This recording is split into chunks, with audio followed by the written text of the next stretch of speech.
Hi, everyone. Nice to see you again.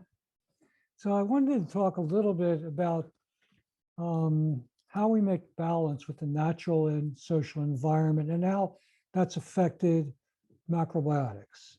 So in the largest sense, we make balance with the earth, with basically the celestial world. So we live on this planet we call Earth. It's rotating and it gives off energy. We call that Earth's force. At the same time, the planet is receiving energy from the celestial world during the night, from the sun during the day. We call that heaven's force. Energy coming in towards the center of the earth is approximately 7 times greater than energy given off by the earth's rotation. So we say 7 yang to 1 yin. Right?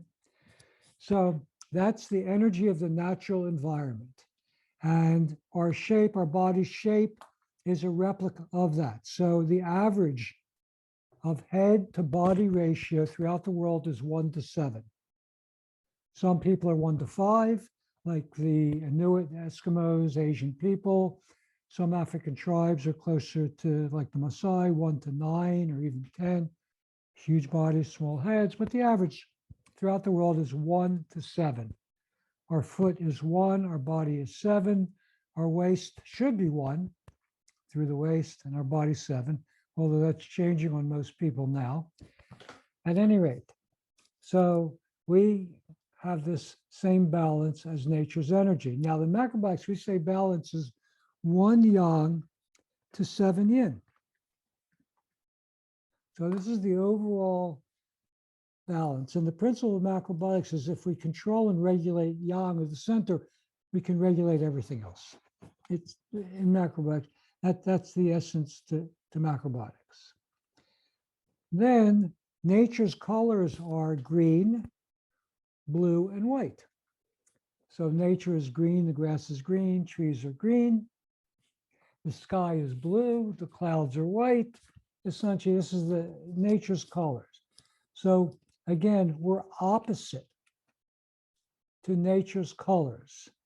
Green we see in macrobiotics as the color of cancer. We have red blood. When we start turning green, it means our body's deteriorating, cells are rapidly expanding. Now we call that cancer. If we turn blue, it means we have lack of oxygen. White is an excessive overcontraction. So we don't have nature's colors. We're off-white, or we're yellow, or we're brown, or olive. So our colors are all opposite to nature's colors. So in our balance of yin and yang, in our appearance, again, we're opposite to nature. So then, if we live in a northern climate is cold as yin, then we become yang to make balance. So northern people are always stronger than southern people. If we live in a southern climate, a hot climate, it's hot, call that yang, we get yin, we eat tropical fruits. When we had our Costa Rica vacation, I'm not a huge fruit eater, but in Costa Rica, we started every day with delicious tropical fruits, with papayas and mangoes and melons and pineapple, and I couldn't eat enough of it because in this warm tropical environment, we need to become more yin quickly to make balance. So we're always balancing with nature. Then, so we have nature is still relatively stable, although the seasons are not as stable as they were. Pollution is increasing, but in the largest sense, nature's still rapidly changing. And even though the climate's changing, it's still, we have day and night, we have 4 seasons, we have the rotation of the seasons, all these things are still relatively stable. Now, we also make balance with the social environment. So macrobiotics began, where George Sellar started to spread macrobiotics after World War II, especially in the 50s. He started to spread macrobiotics throughout the world. Now, what happened with World War II? Well, the biggest thing was our diet worldwide changed dramatically. The first biggest change came with the Industrial Revolution. Factories and cities changed our eating pattern, started food refining. World War I brought increased protein. But World War II, the chemical industry was used in agriculture and food processing. So we had, for the first time, large scale food that came from science and not from nature. So all the processed foods, all the soft drinks and all the cakes and pastries and refined breads and everything that we never had before, which really started to create the disease patterns that we're experiencing and increasing today. So George Osawa was very concerned that Western influence coming into Japan, namely white rice, white flour, potatoes, and sugar, were coming into Japan and spoiling people's health, creating TB and many other problems, cancer, and many other problems that were starting to develop in Japan. So he created macrobiotics based on the Japanese way of eating. And I like to oversimplify everything. I don't know if it's a benefit or a fault, but it's something I like to do. So the essence of macrobiotics is how to neutralize yin, to make it more yang. Everything we did in macrobiotics was to make things more yang. We roasted sea salt to drive out the excess yin. We always cooked off onions first. Whatever it was, we tried to make things more yang. Sesame seeds were roasted and ground with salt. I mean, and the list goes on. So even though people said in macrobiotics, we say yang is good as yin or yin is bad, we said, no, that's not true. It was true. It was completely true. And then the Kushans continued that pattern. They tried to broaden it out. However, they added in clean and simple. In other words, how to make our diet more simple, more refined, more clean, which even though introduced much more variety, was much more relaxed, it made people more yang. Now, the problem is society began to change in the 90s and dramatically around 2000 and then 2001, but it really changed dramatically in the 90s. And what happened was society, technology started to improve, cell phones around, computers improved, all these things started to change dramatically. The Earth was getting more crowded, cities, all these things started to make modern life much more yang. So, macrobiotics, as it was practiced for the, since the 50s, then didn't have the same effect. People who have been practicing macrobiotics for a long time started to have problems like joint problems, osteoporosis, just from getting problems that are not degenerative, but problems from getting too young. Then the most common thing that I've heard, and you've probably heard it too, is I practiced macrobiotics for a while. I never felt better in my life, but I couldn't stay with it. For some reason, I got away from it, and I just can't get back to it. And the reason for that was it wasn't suitable. We did not adapt macrobiotic practice to the changing natural and social environments. And that's the basic premise. That's the uniqueness of macrobiotics, how to adapt to our environment. So, thus, that was the impetus for developing SHI macrobiotics. Now, what do we, and so we,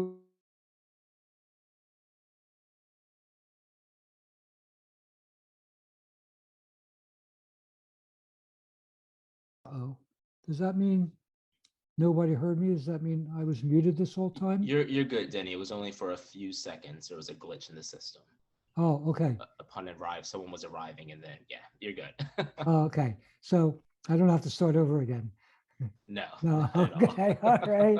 All right. That was a bit of a shocker. All righty. Okay. So we have changes in soil quality. We have changes in food quality. We have changes in animal agriculture, and that's infecting the planet, environment, all those changes. And those changes are affecting us without a doubt. But the biggest change, and I mentioned the weather and the seasons are not as stable. And for, some people are worried about global warming, although I think global cooling is much more of a realistic concern. In any case, the climate is changing and will continue to change, especially over the next 10 years or so. But that's not the biggest change. The biggest change is in electromagnetic fields. When I like cars, and I like fast cars, and I like to drive fast. I always have. And so naturally, and they used to love to give tickets to people who drove too fast. So I've always had a radar detector. And then I noticed with my radar detector, it started to go off more and more times riding around the city because of electromagnetic fields from different things confusing the radar detector. Now, if you have a cell phone, and even if you're in your home on your computer, you see all these networks when you look to connect to your Wi-Fi. We're surrounded by electromagnetic fields. Then we went from 3G, third generation, to fourth generation, which, was much faster, but blanketed us with more electromagnetic fields. And then now we're 5G, which is much smaller waves moving at a much higher rate, which will have a much more damaging effect on us. But the biggest thing is, yesterday we had this this panel in Israel with peanut rice, and Carl Ferret was talking about, cooking on wood, cooking on gas, different, sources for cooking. And one of the things that he brought out is when people eat food cooked on wood, it brings them together naturally. Now, a number of years ago, I went to the French Meadows summer camp in California, Lake Tahoe National Forest, 5,000 feet above sea level, no cell phone reception at all, completely separated from the world, just with a group of macrobiotic people cooking natural foods on a wood fire. And it was a unique experience because the way the group could come together and communicate and the oneness was just, it was amazing. It was so different from, living in the city, in any city. And I realized there were two things going on. One, we didn't have electromagnetic interference or influence day or night. And you had to drive 10 miles to get a cell signal. And second, we were cooking on wood, a natural material. Now, what do we have? So we're living in cities. We have light pollution. So we can't see the sky, which means we're not receiving celestial influence, which is charging our body and actually guiding us. We're surrounded by electromagnetic fields everywhere. More and more people are cooking on electric and microwave.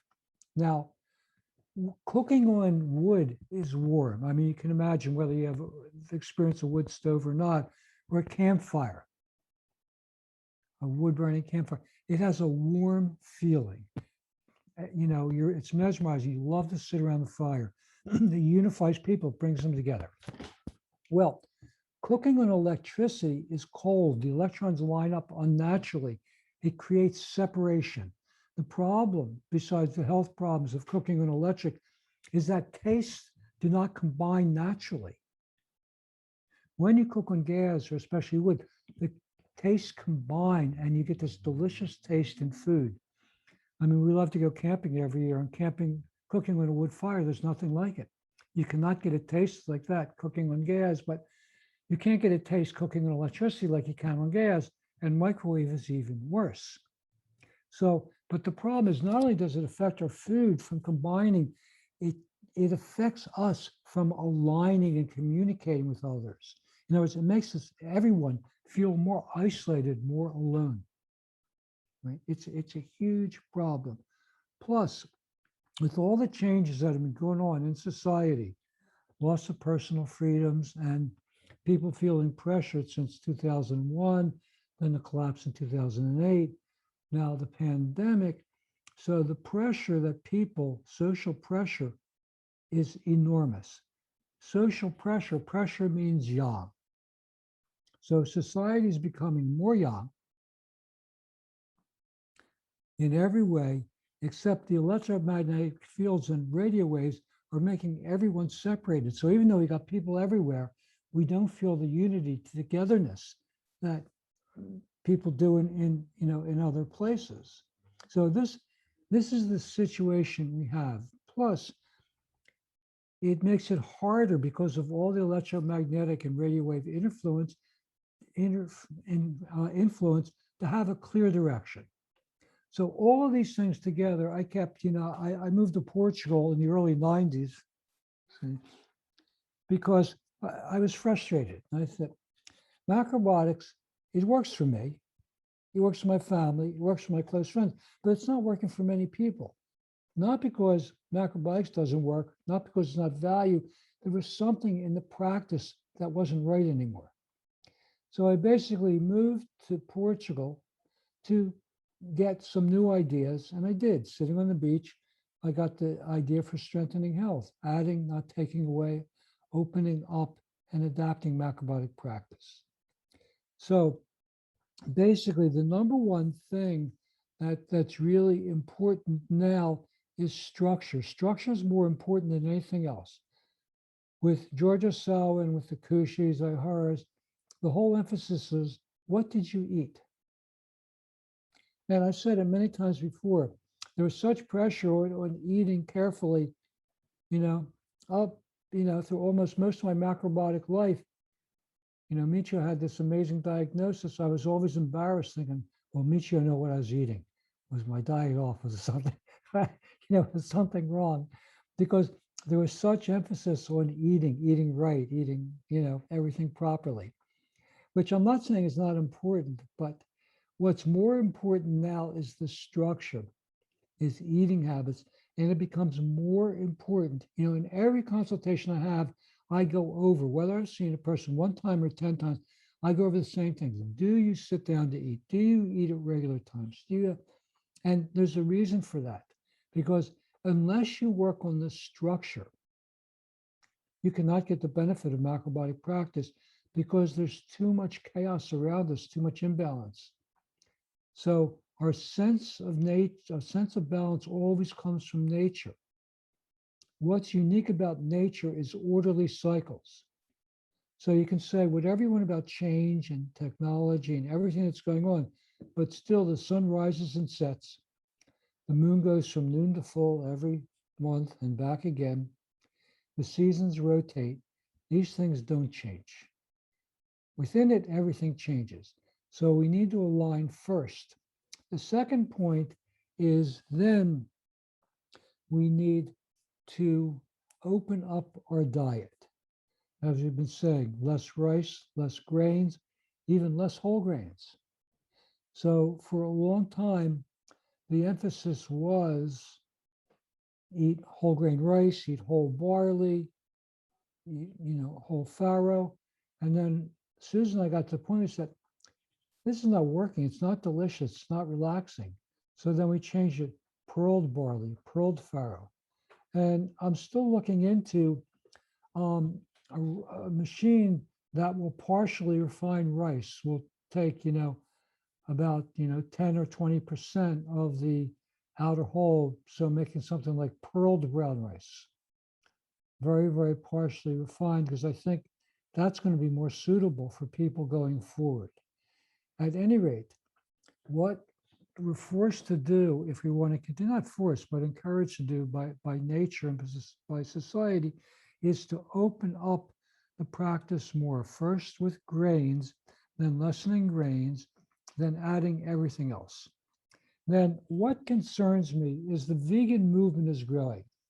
And more people are attracted to vegan style macrobiotics, which I support if that's your choice. And then there's a big movement to avoid vegetable oil. And, I've struggled with this a lot. Is that a really good move? And, studying with Michio for many years, he sometimes had people stay away from oil for a year or two, never longer than that. Some people continued, but not by recommendation. Because, in certain types of health problems, no oil or limited oil for a time is very much recommended. But basically, most people don't do well without oil. Now, I always base everything I say not on science. I'm not opposed to science. Science validates macrobiotics over time, it always does. But I don't base what I say on science. I base it, number one, on tradition, human experience, what's existed for a long time and what's been practiced around the world. Second, on my understanding of food, how it affects our health. Third is observation. What happens when people do things over time? So everything I put out is based on those three things. Now, oil has at least a 6,000-year history among all the civilizations that have the greatest health and longevity. So to this day, it's Japan. They have the greatest degree of health and greatest longevity, although I'm sure that'll end at some point because they became so modernized like us, almost the same. But until now, and they use oil. So Japanese temple cooking, which was the model for George Osawa, they say lower quality cooking is oily, right? So the image is, it's actually the word, oily cooking means low class cooking. And higher cooking, the literal word is clean, like after you take a Japanese bath, where you get washed first, you get in the bath, you get out, you cold water and dry yourself with a damp towel. That very clean feeling, that's the description of Japanese temple cooking, which means the oil is absorbed into the food, the salt's absorbed in the food, it's integrated. In other words, it's all communicating together. So the point is, oil is used not only for health and longevity, but for spiritual practice and spiritual development. Now, granted, the modern diet has become very excessive. People become excessive. We have an obesity epidemic. We have a diabetes epidemic. We have all these things. We have chronic heart disease. We have Alzheimer's and dementia, and all these things from bad quality oil, fatty foods. But even so, the use of oil is very, very important in macrobiotics. And again, the way I'll stand by that is what we have in macrobiotics. The vegan movement is new. I don't think they have 3 generations in a wide sense the way we do in macrobiotics. But the only real test is whether macrobiotics is valid or not, is I eat this together with my partner for many years. We have children. Those children are raised with these same principles. Then the question is, are those children more healthy or less healthy than their parents? Well, I can say from experience from my kids and from around the world, because I've traveled around the world, macrobiotic kids are noticeably stronger, brighter, more energetic than their parents. It's very noticeable. Then those kids get together with another macrobiotic or someone who's health conscious, and then they have a kid. So then you have the 3rd generation, be like my grandchildren now. Again, are those kids stronger, healthier, and brighter than their parents? And the answer is, in every case I've seen, yes, without a doubt. So we know from this style of macrobiotics, each generation is getting stronger. Now, what do we experience in society? Each generation is getting weaker. Weaker my parents, they're weaker than their grandparents, and so forth. It's just a long pattern. So people are getting weaker and weaker, but with macrobiotics, they're getting stronger. We need time in the vegan movement without oil to see if this will happen, but I don't think so, because oil is essential for the absorption of minerals and fat soluble vitamins, A, D, E, and K. Then you can say, well, there's fat in the food which aids in that absorption. And I agree. The question is, does it aid in the absorption the same way? I don't think so. So the point I'm trying to make is macrobiotics is based on history and human experience that we adapt. So SHI is the latest adaptation of these things, but still respecting our past, our traditions, and history, our common traditions. And now, because of the pandemic and Zoom, then I've always had clients around the world, but my clients around the world are, increasing. And I mean, a lot of the things I say, then the people say, well, we know about these things. We were raised, we got away from them because these are common around the world. So basically, what I'm trying to say is what's unique about SHI macrobiotics. Number one, structure. It's the most important thing.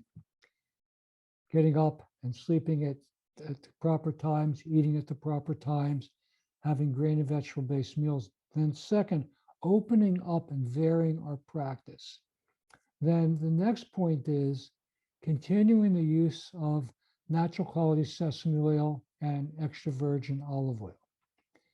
And with extra virgin olive oil, we buy our olive oil from a company called Olive Oil Lovers. And I've discovered the New Harvest oil, which is very expensive. I was shocked when I bought it the first time, but then when I tasted it, I said, this is worth every penny.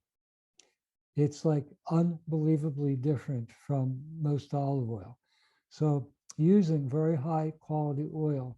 Then the next thing is everyone needs to emphasize more protein because we're getting weaker and weaker and weaker. More sitting inside, more in front of computers, plus electromagnetic fields are interfering with our absorption, our nutrition. So everyone needs more protein. That means more beans, tofu, tempeh, seitan, fish, etc., etc. So again, I'm not opposed to vegan macrobiotics if for ethical reasons or health-wise you can support it. I encourage you wholeheartedly. But most important is that we nourish ourselves properly to live our life fully. And then the third thing that's really important is gratitude and appreciation. It's what helps continue us and keep us open. Because you see, the problem with all these problems that are going on in society is they make us go inward. They make us get narrow. They close us down. I mean, a lot of people are happy staying home. But we're social animals. We need to see other people and be around other people because it opens us up. We need to see nature. It opens us up. But the thing that opens us up more than anything else is gratitude and appreciation. And that is really essential. So these are the things that, is there anything else? So the other thing is freshness. We need to emphasize freshness more all the time. That means, although kale and collard greens are the superstars in macrobiotics, the juicy greens, Napa cabbage and bok choy, watercress are far more beneficial. Juicy lettuce, the more crunchy and juicy, the better. Right? Plus, using vegetable juices, fresh squeezed orange juice, eating oranges, squeezing lemon on food, emphasizing freshness as much as possible, because electromagnetic fields dry us out. Like if you get radiation for a tumor, it dries up the tumor, basically. So, even non-ionizing radiation, being exposed to these fields is drying us out. So essentially, macrobiotics is an ongoing adaptation. And constantly, what Susan and I are trying to do is see our experience and other people's experience and constantly adapt it further and further to make it more suitable going, now into the future. So I'm happy to try to answer questions if you have them.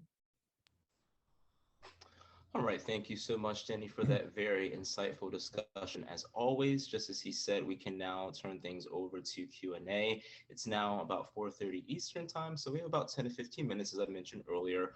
What I'm going to do now is allow everyone the opportunity to unmute themselves. The way that the Q&A process typically works, if you do have a question, you can either send it directly in the chat function. If you don't know where that is, I'm going to send a quick message just saying hello. You can say hello back to me and send a question, and then I'll do it live here. Another option we can use is you can unmute yourself, and then I'm able to see your name populate toward the top of my screen, and then I can call on you directly to verbally ask a question. So I want to see here. We have a question here, and that asks, Denny, do you still like to live in the city? That's our first question.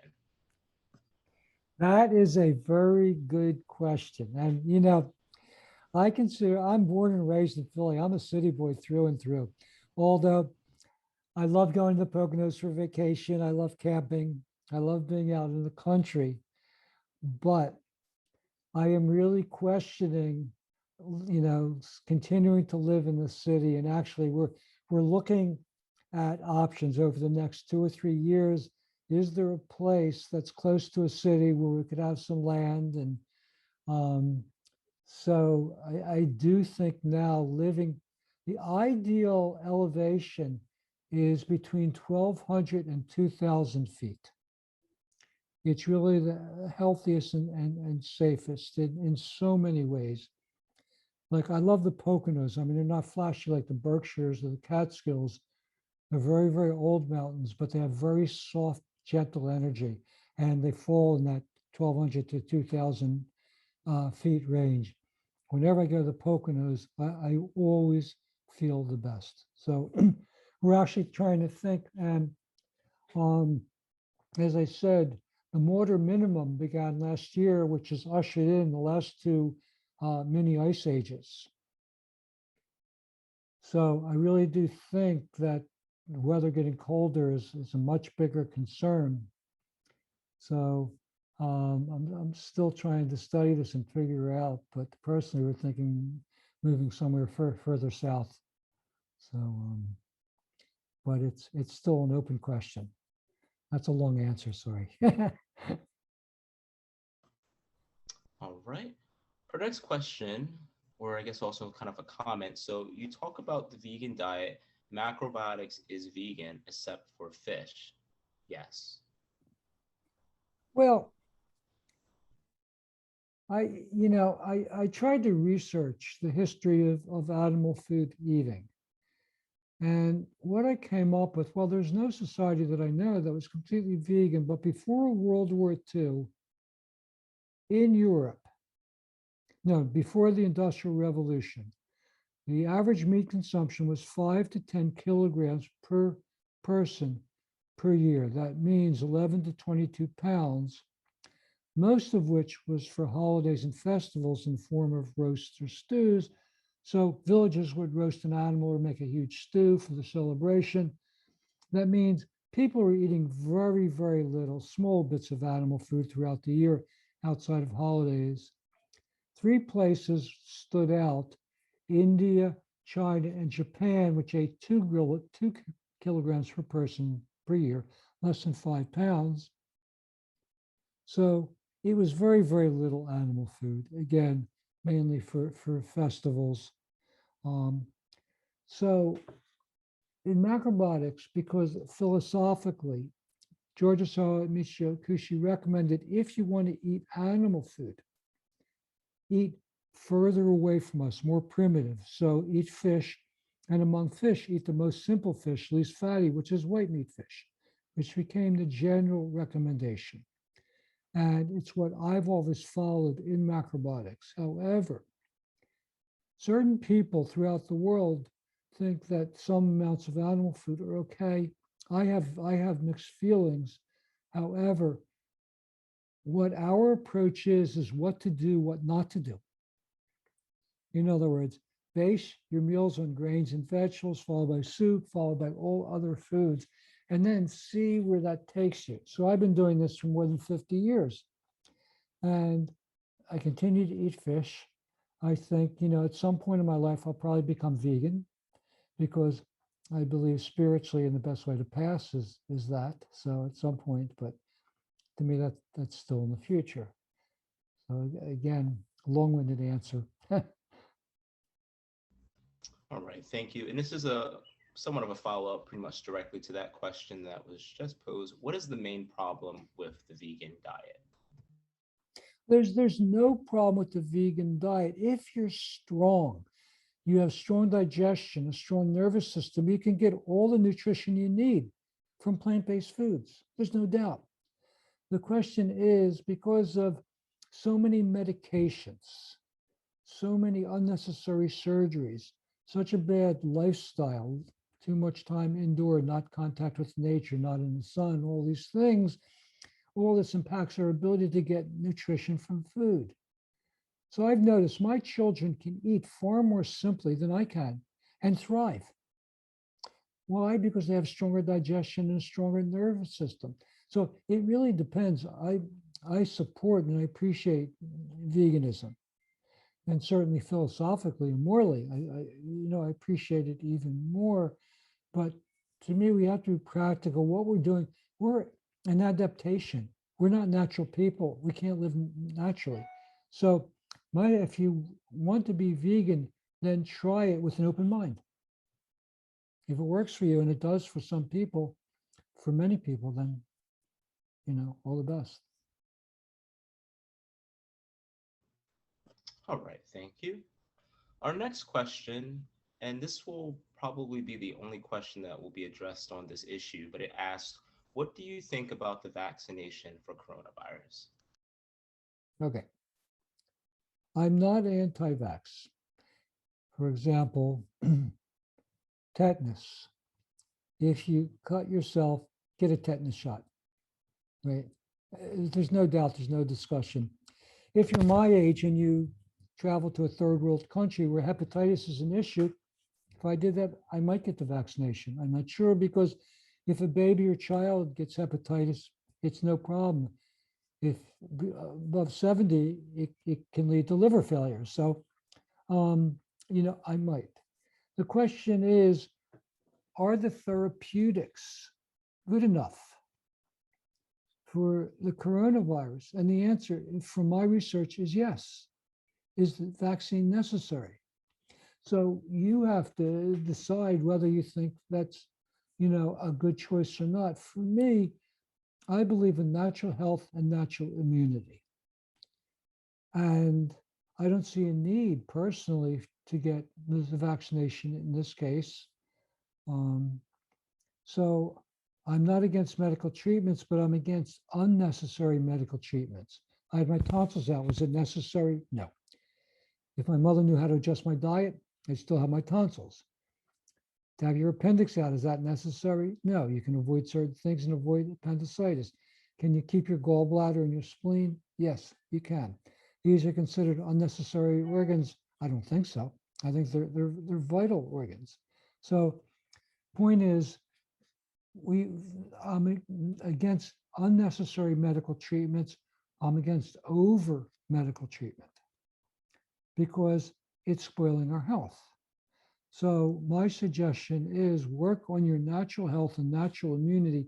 And in our summer conference in July, Colin Campbell is going to be speaking about viruses, because he has fascinating research that shows that a whole foods, plant-based diet, such as macrobiotics, inactivates viruses, all viruses.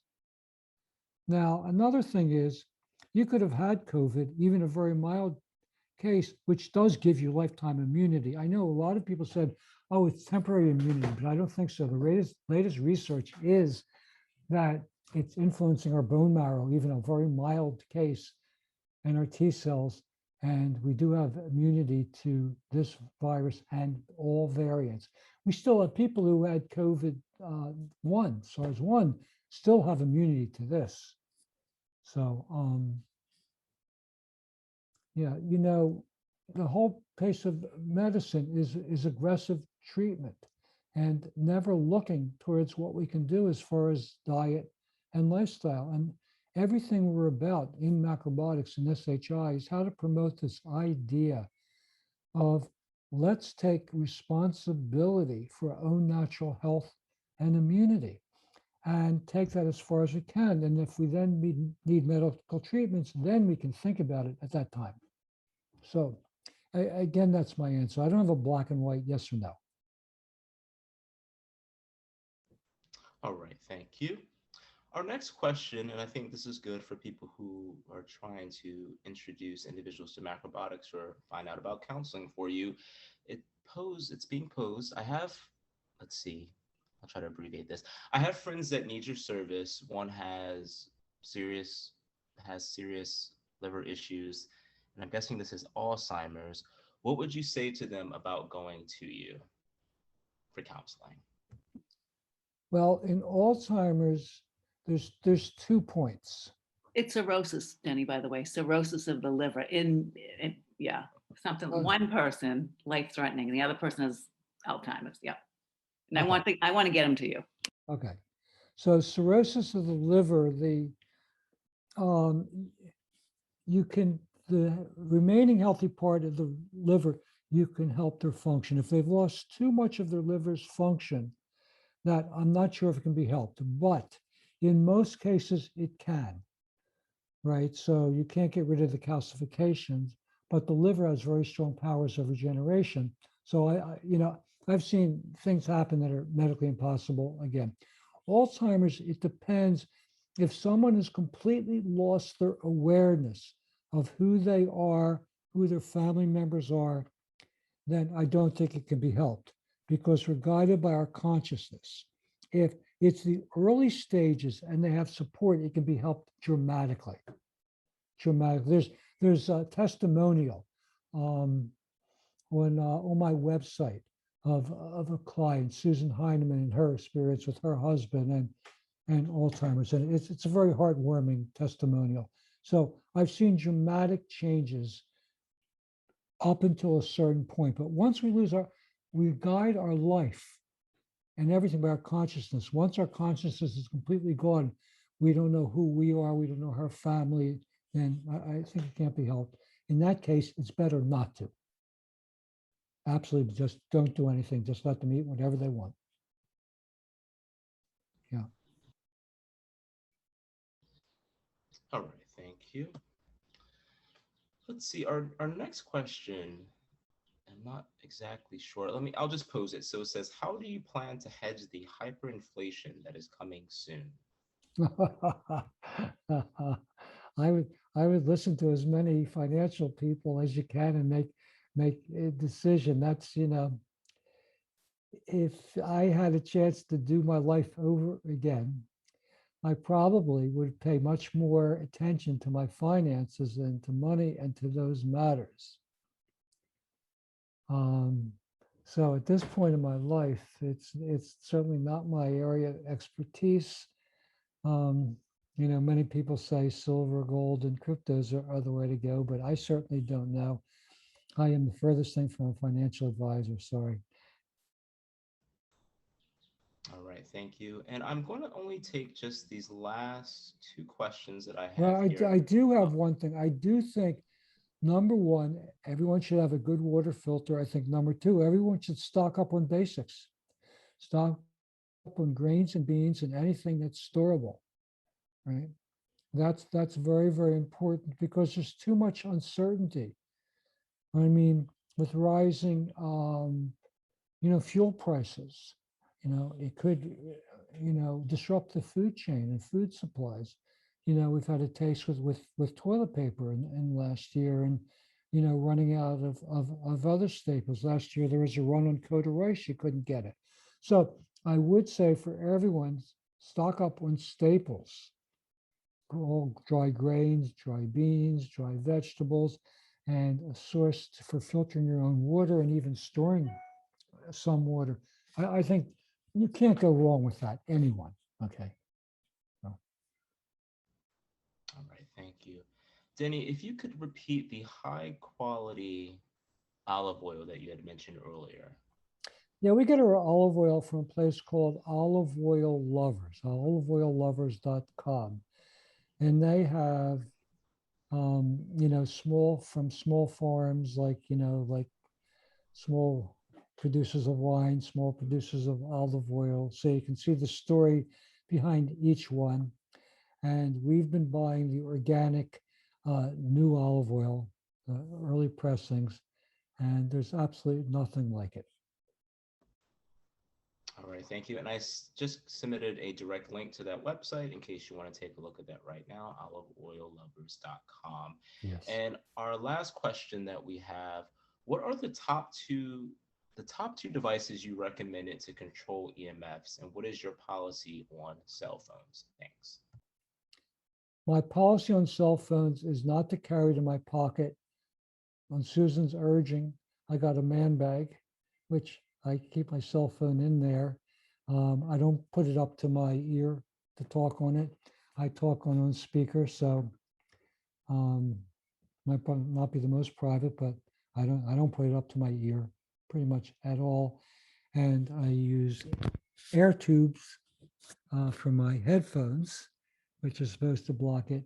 And is there a device that actually blocks EMFs? The answer is, I don't know. I have a good friend who's a senior design scientist at Apple. And I had this conversation with him recently. And I even sent him a link to some companies. And he said, if it makes you feel better, use the products. But doing the things I'm doing, really, he thinks, all right, are the best. And if you can block 5G in your area, you do well to do that. Now, there's one thing I think that does help, and it's called Shungite, Shungite. It's from Russia. It's only a place. And I do keep it around my bed. I do keep it around our TV. I do keep it around our computer. And a good friend who's really researched these things said, and I haven't tried it, he tapes it around where the electricity comes into his house and where water comes into his house. So I do think Shungite is beneficial because when I first put it around my computer, right, and I first put it around, my bed, next to my bed, I noticed a difference. I felt different. I could really feel a difference. So that I do stand by. The other thing I stand by is green plants.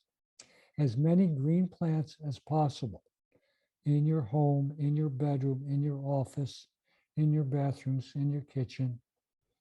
Don't make a jungle, but have a significant number of green plants at home, common, hard to kill green plants. Those things, I think, without a doubt, help. Exposure to sunlight helps. So getting out in the sun, doing the body rub helps. Those things help because it balances our ki. So, and if you know how to do Douyin helps. So all those things I can say. Is there a device? I don't know. I've tried to talk to people, friends of mine, doctors, people who know much more, have much more understanding of these things, of the way they work, and I can't get a clear answer from anyone. So the things I said, I do stand by.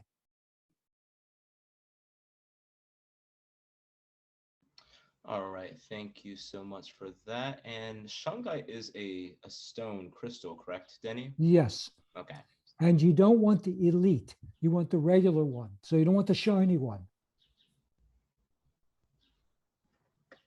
Okay, I'm just gonna spell that in the chat because some people are asking about the Yeah. spelling. So if you're searching for it online, that is how you spell shungite, Shungite. Yeah, not the elite shungite. Elite shungite, number one, is much more expensive and it's shiny. And I can't explain why, but it's not as good as the regular one, the dull one. What's Denny, that? where do you buy the Sure. shungite? You can find it online. I don't know which company is best. If I figure it out, I will research it. I will share it with Tehran, who can share it with you. Awesome. Thank you so much, Denny. We really appreciate that. That is wonderful. You're welcome. I'm glad I asked the question. Thank you, Tehran. Thank you, everyone. Good to see you, and spread the word about SHI. Let everybody know.